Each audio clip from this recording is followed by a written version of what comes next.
पिता ने कहा ठहर, तेरी इतनी जुबान चलने लगी, इतना बदल जाएगा तू। ठहर, मैं बाप हूं, मैं लेने जाऊंगा स्टेशन, मैं गाड़ी ड्राइव करूंगा, मैं अपनी बेटी को लेकर के आऊंगा। बेटे ने कहा तुमको जाना है तो जाओ, ये सब काम मेरे से। बोले तेरी इकलौती बहन है। बोले मुझे मालूम है तो है भाई। एक बात बता, ये इतनी महंगी महंगी मिठाइयां, इतने महंगे महंगे उपहार किस लिए मंगाए गए हैं? बोले बेटी आ रही है, ससुराल जाएगी, उसको देना पड़ेगा। अरे क्या जरूरत है उनको देने की? जब देखो तब उठाए मुंह चली आती है। मां को लगा यार ये लड़का बोल क्या रहा है, आज इसे हो क्या गया है। बोले क्या जरूरत इतने महंगे महंगे उपहार देने की, शादी में दे दिया ना सब, लाखों रुपए दे दिए, मैं कुछ नहीं बोला, मैं एक शब्द नहीं बोला। आपने 50 लाख रुपए इस लड़की की शादी में खर्च कर दिए। जब देखो तब उपहार, जब देखो तब आभूषण, कभी चेन, कभी अंगूठी, कभी पैसा, यही करते रहेंगे कि हम जिंदगी भर। आपने कहा यार तुझे हो क्या गया है आज? बोले आज मैं होश में हूं पूरे, कुछ नहीं मिलेगा, कोई आभूषण नहीं, उठाओ इनको अलमारी में बंद किया जाए। आपने कहा यार जब देखो तब यहां ससुराल से चली आती है। बाप मां ने कहा बेटा एक बात ध्यान रख, बहुत ज्यादा हो गई अब बात, वो मेरी लड़की है, बराबर का हक है उसे यहां आने के लिए। तेरा घर है तो उसका भी घर है, वो इस घर की बेटी है। बाप ने कहा कि तू ज्यादा जुबान मत चला, हम उसे उपहार देते हैं, साड़ी देते हैं, अंगूठी देते हैं, तेरे से तो पैसा नहीं मांगते हैं ना, मैं अपना कमाया हुआ देता हूं, और तेरे रहते हुए मैं अपनी बेटी का कुछ नहीं कर सकता सत्कार। मैं क्या करता हूं, मैं तुझसे 1 रुपया मांगता हूं। लड़के ने कहा कुछ भी हो ये सब उसको नहीं दिया जाएगा। बाप ने कहा ठीक है ठहर, मैं लेने जाऊंगा। बोले ठहर जाओ, बहुत हो चुका नाटक इस घर में, ये भर भर के थैलियां भेज दी जाती हैं लड़की के घर में। मां रोने लगी कि आज त्योहार का दिन है, तू कैसी बातें कर रहा है। एक बात याद रख बेटा, जब तक हम जिंदा हैं बेटी इस घर में जरूर आएगी, कोई ताकत दुनिया की नहीं है जो रोक सके।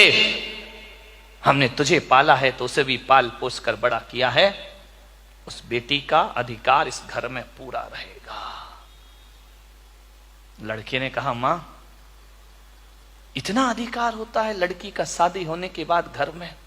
बोले क्यों नहीं होता है तो हमारी आत्मा का टुकड़ा वो, क्यों नहीं? जब तक हम जिंदा हैं बेटी आएगी इस घर में, कोई ताकत नहीं जो उसे रोक ले। बेटे ने कहा मां बहुत दर्द हो रहा है ना मेरी बातों का। बोले तुझे शोभा देता है, अपनी बहन के लिए ऐसा बोलता है? नहीं देता मां शोभा, इसीलिए तो बोल रहा हूं। आज बहुत दर्द हो रहा है ना, बहुत दुख हो रहा है ना तुम्हें, आज मैंने 2 कड़वे शब्द बोल दिए, आज बेटा दुश्मन लग रहा है ना तुम्हें। बोले बेटा दुश्मन नहीं, लेकिन तू ऐसा क्यों बोल रहा है? बोले मैं इसलिए बोल रहा हूं कि आज 15 साल हो गए मां, बेटी तो हर साल आई, लेकिन तूने कभी दादाजी पर ध्यान नहीं दिया, तूने उन दादाजी को नहीं देखा है जो आज के दिन झार झार आंसू बहाते हैं।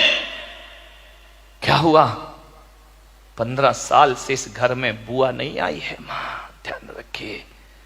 और जब जब बुआ आती है तुम्हारे यही ताने रहते हैं जो मैंने आज बहन के लिए तुम्हें ताने प्रदान किए हैं। ये घर मां यदि बेटियों का है, इस घर में यदि बेटियों का हक है तो सबसे पहली बेटी तो आपकी बेटी नहीं, मेरे दादाजी की बेटी का हक पहले होना चाहिए, मेरी बुआ का हक इस घर में पहले होना चाहिए। मेरी बुआ जी 15 साल से नहीं आ पा रही है यहां, क्योंकि आपने जो अपमान उसका किया है, ये शब्द मेरे नहीं है मां, ये तूने ही तो कहे थे कि जब देखो तब चली आती है, यही शब्द तो मैंने बहन के लिए कहे हैं। और जब तुमने कहे थे कि इतना खर्चा होता है इस ननंद के आने पर, तो मेरे दादाजी ने भी तो यही कहा था ना कि मैं अपनी कमाई दौलत देता हूं, तुमसे क्या मांगता हूं। उस पर ब्रेक कौन होते हो तुम लगाने वाले, रोक लगाने वाले कौन होते हो?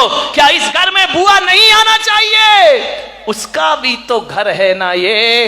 15 दिन 15 साल से राह देखती है, मैं भी अपने पीहर में जाऊं। दुर्भाग्य है कि इस घर में बेटियों का तो स्वागत होता है, लेकिन बेटी बेटी में बड़ा भेद किया जाता है। अपनी बेटी बेटी, ससुर की बेटी बेटी नहीं है, ध्यान रखिए। आज ऐसी बेटियां भी हैं जो थाली लिए इंतजार करती हैं कि शायद पीहर से कोई बुलावा आ जाए हमारा।